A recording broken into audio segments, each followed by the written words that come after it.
စီးချတာနဲ့တိုင်းကာတာမတူပါဘူးကိုမကြိုက်တဲ့အရာကိုမလုပ်ဖို့တားတာဟာ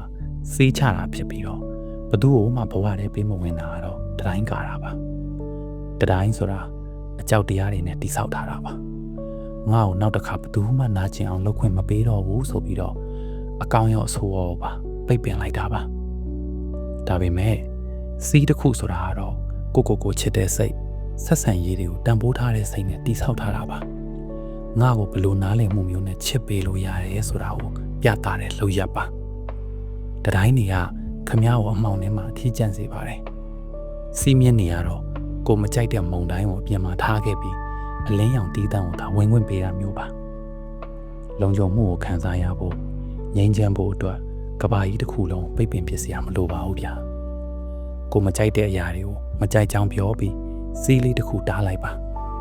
ပြီးရင်ဘသူကအဲ့ဒီစီးကိုလေးစားမလဲဆိုတာစောင့်ကြည့်လိုက်ပါခမ ्या အနာမှာတကယ်ချစ်တဲ့သူတွေပဲကြံခဲ့ပါလိမ့်မယ်